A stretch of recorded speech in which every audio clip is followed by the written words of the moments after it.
Ya le presenté el tema, ya lo escuchó también en 100 palabras de Raúl Frías Lucio.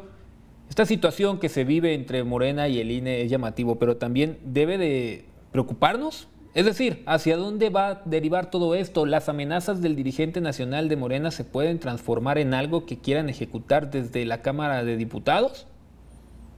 Para eso, ¿qué le parece si nos enlazamos con el profesor de la Facultad de Derecho en la UNAM, Tito Garza Onofre, quien también es investigador del Instituto de Investigaciones Jurídicas de la UNAM, agradeciendo, profesor, que esté aquí con nosotros y plantearle eso, ¿hasta qué grado hay que preocuparnos ver lo que está sucediendo actualmente? No es nuevo que un partido, en este caso Morena, se queje de lo que hace el INE, pero viene acompañado de lo que podría sentirse es una amenaza. ¿Qué lectura le da usted?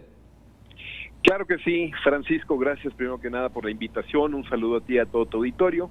Y creo que lo que hemos visto en los últimos días en torno al comportamiento de los árbitros electorales y la relación que están teniendo con el poder en turno, con el partido político de Morena, yo creo que sí resulta preocupante, o por lo menos sí es la primera vez en la historia de la democracia contemporánea, por lo menos como la conocemos, en la que el presidente de la República, como bien lo dijiste, el presidente del partido político Morena y distintos actores relevantes en dicha agrupación, se han encargado de ir minando la certidumbre y la confianza que deberían ejercer la autoridad electoral, ¿no? Esto ha derivado en acciones que están exigiendo un juicio político al presidente del Consejo General del INE, a Lorenzo Córdoba. También están insistiendo el candidato de Guerrero, Félix Salgado Macedonio, en que si no está en la boleta no se van a llevar a cabo las elecciones. Lo cierto es que parecería que al final estas amenazas van minando la ley como se ha venido construyendo a lo largo de los años. Hay que decirlo muy claro, Francisco. La ley no se creó en este sexenio. La ley electoral data de reformas de mucho tiempo atrás, de algunos años, sexenales de hecho, tal, y lo único que está haciendo la autoridad electoral es estarlas aplicando. A veces puede gustar, a veces no, pero lo cierto es que el gran tema pendiente en los partidos políticos mexicanos es que las reglas al interior de los mismos no están bien organizadas y de alguna u otra manera parecerían absolutamente discrecionales. Entonces, cuando Morena se inconforma porque el INE le negó la candidatura a dos de sus gobernadores que van punteros en las encuestas, como es el caso de Guerrero, en el estado de Guerrero, en el estado de Michoacán, parecería que esto se lee como una jugada política. Lo cierto es que el derecho electoral tiene esa coyuntura entre el derecho y las cuestiones políticas, entre el derecho y la política, y muchas veces si lo que Morena, para evitarse estos corajes, para evitarse estos problemas, debería de hacer o debería de ir construyendo, son al interior de su partido mecanismos mucho más claros de transparencia y de rendición de cuentas. Hay que decirlo así, si Morena no decidió hacer precampaña, si se decidió que todo sería a través de una encuesta, estas encuestas deben ser claras, deben ser totalmente transparentes, que puedan ser impugnadas en las distintas instancias. Entonces, lo que vamos a ver los próximos días es la judicialización de estos casos. Ya anunció Félix Salgado Macedonio que va a llevar el caso ante el Tribunal Electoral, ¿no? Y lo que vamos a ver es que durante el actual proceso electoral se van a estar generando muchos conflictos, tanto por el desaseo de los partidos políticos. Nos estamos centrando en Morena, pero lo cierto es que las candidaturas que retiró el INE fueron a muchos partidos políticos, no solamente al partido del presidente, sino también a otros tantos, al Verde, a los evangélicos, al PES, también a Partido Acción Nacional, en fin, a distintos, ¿no? Y por el otro lado vamos a ver a una autoridad electoral pues con muchísimo trabajo y que si van a estar por un lado atentos a las amenazas o respondiendo a los ataques de distintos frentes, es probable que el trabajo pues cada vez sea más complicado, las condiciones para realizar el trabajo afecten esta contienda. Hay que decirlo, estimado Francisco, parecería que hoy en día en México las elecciones ya no basta solamente el resultado electoral en las urnas, ¿no? ya todo se judicializa, ya todo se pelea, ya todo se litiga. Esto hay que decirlo, es por una falta de certidumbre y una falta de legalidad de los partidos políticos en el cumplimiento de las reglas. Si los partidos políticos hubieran cumplido las reglas, si hubieran dejado claro los gastos de fiscalización para el caso de Félix Salgado Macedonio y para el caso de Michoacán, pues creo que nos hubiéramos ahorrado muchas de estas problemáticas.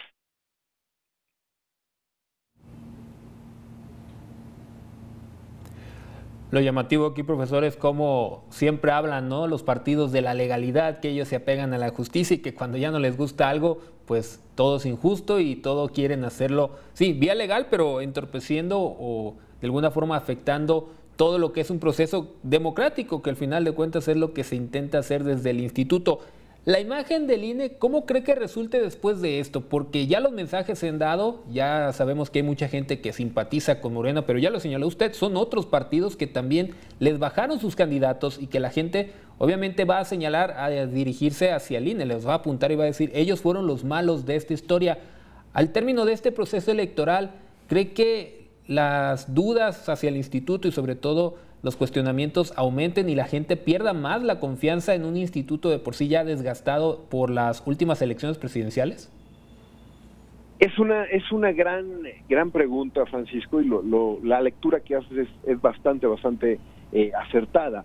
Lo cierto es que el derecho electoral en México se ha venido complicando a través de legislación cada vez más técnica, cada vez más compleja, cada vez más difícil de poder socializarla a millones de ciudadanos. En eso parecería que la única incidencia que tiene la mayor parte de la ciudadanía con el derecho electoral, pues es al momento de ejercer el voto. Pero lo cierto es que a lo largo de todos estos años se han ido generando procesos, tecnificando cuestiones que sí parecería que lo que va generando el derecho electoral en instancias como el INE o en instancias como el tribunal, ¿no?, o con los OPLES o los tribunales locales de materia electoral, va haciendo que las personas se desentiendan de estas reglas electorales y lo dejen enteramente al arbitrio o a la buena voluntad de los partidos políticos, ¿no? Y entonces los partidos políticos, cuando no les gusta la aplicación de estas reglas o cuando se inconforman, pues lo más sencillo es irse contra el árbitro. Imaginemos la analogía que me gusta para hablar de esto, es el partido de fútbol. El árbitro nunca debe ser el protagonista de un partido de fútbol, y si el protagonista fue el árbitro, quiere decir que algo anda mal, ¿no?, que se quiso robar cámara, que influyó en el resultado. El árbitro, por naturaleza, debe ser un agente discreto, alguien que permita que los jugadores tengan un partido conforme a las reglas que previamente han aceptado, y en ese sentido, si el equipo perdió, sea a costa del árbitro o no, recordemos que siempre muchas declaraciones de los directores técnicos de los jugadores fue culpa del árbitro, ¿no? Eso es lo más sencillo.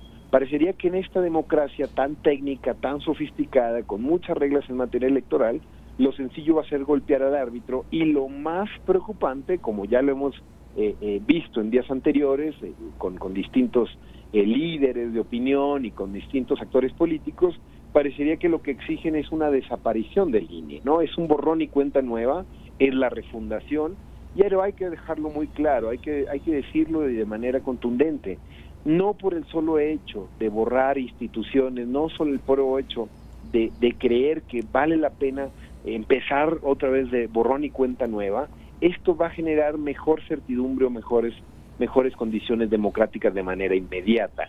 El desgaste sí, el desgaste siempre va a ser una condición tristemente parecería que indispensable de la democracia en México. Lo que habría que entender, y por eso el sistema de designación de los consejeros del INE, de los árbitros electorales, cada vez tiene más filtros, pero mientras los propios actores, los jugadores del partido democrático, no se encarguen de enturbiar el ambiente, no se encarguen de tomar las instancias necesarias, esto no se ve que pinte en un buen final. Hay que decirlo, Francisco, ¿no? Morena está en todo su derecho de recurrir el fallo del INE ante el Tribunal Electoral. Está en todo su derecho. Si lo que quiere es hacer juicios mediáticos, si lo que quiere es llamar a la confrontación esto, ahí sí es éticamente reprobable. Para eso está precisamente el derecho, para dessignificar, para despersonalizar los conflictos, y tecnificarlos en la arena jurídica. Si al presidente, a Mario Delgado, al mismo Félix Salgado Macedonio, a los partidarios de Morena no les gusta el resultado jurídico, existen otras vías, existen otras instancias y veremos qué es lo que resuelve el Tribunal Electoral, que para mi sospecha creo que le va a devolver la candidatura a Félix Salgado Macedonio, por lo menos. El caso de Michoacán me parece un poco más complicado, hay antecedentes y la línea jurisprudencial parecería que ha seguido el tribunal es bastante difusa. En ese sentido, creo que para eso están las instituciones y los árbitros de justicia en este país, para evitar la confrontación, para evitar que sea un pleito propiamente de callejero, y en ese sentido tratar de establecer condiciones de equidad en la contienda.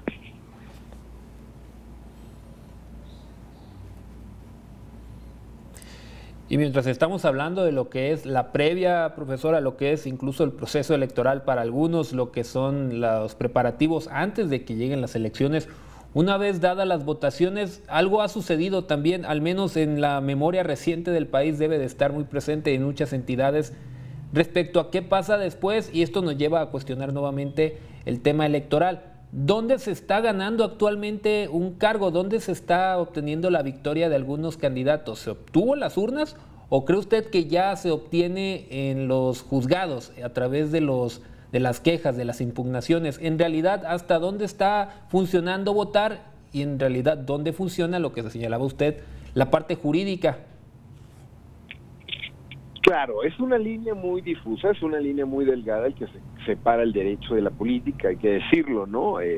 Poder, al final de cuentas, son dos caras de la misma moneda, ¿no? El derecho y el poder, y esa línea que trata de marcarlo es la política. Lo cierto, Francisco, es que parecería que actualmente, si no hay márgenes bastante amplios de votación, si no existe una amplia mayoría en el respaldo, en las urnas de algún candidato o candidata, parecería que los partidos ya inmediatamente están dispuestos a llevarlo a tribunales, ¿no?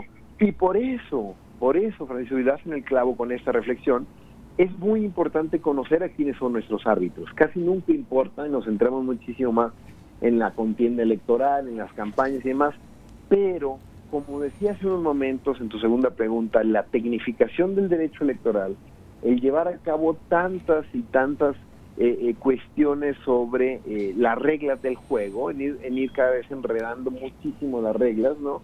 Parecería que ha hecho que se desentiendan muchísimos ciudadanos de la contienda electoral y por ende de los árbitros. Hay que saber que existen en este país 7 personas en la Sala Superior del Tribunal Electoral de la Federación que al final de cuentas tienen la potestad en la ley para poder anular elecciones, para poder calificar elecciones y decir si se llevaron con apego a derecho o no. De ahí es importante que muchos candidatos y candidatas sepan que la elección hoy en México no está firme hasta que el Tribunal Electoral así lo decida. Hay que recordar un caso muy escandaloso antes de la muerte de Moreno Valle y de Marta Erika, ¿no?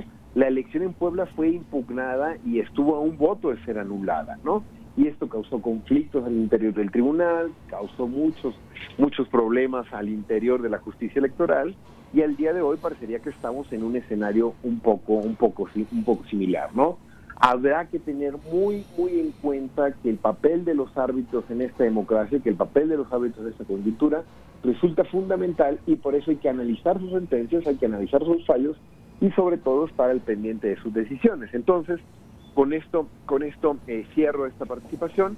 La verdad es que me parecería bastante paradójico que muchos partidos políticos no estén desde ahorita ya preparando las impugnaciones, o por lo menos reservando muchos de sus esfuerzos y mucho de su capital político y capital económico para inconformarse una vez que pasen los resultados electorales. Esta es una anomalía, ¿no?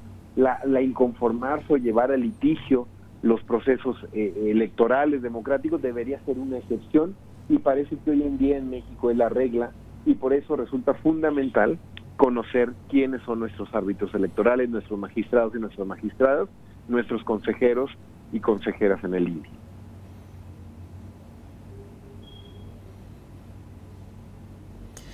que no nos asusten los términos jurídicos como lo señala usted y entendiendo esta parte tal vez comprendamos el por qué actúa de cierta forma el instituto y ver que pues no es nada personal, solo elecciones. Muchas gracias, profesor, por habernos acompañado y esperemos tener futuras ocasiones de extender más temas relacionados al tema electoral y a todo lo que va en el sentido de este proceso de elecciones 2021. Que tengan un excelente día.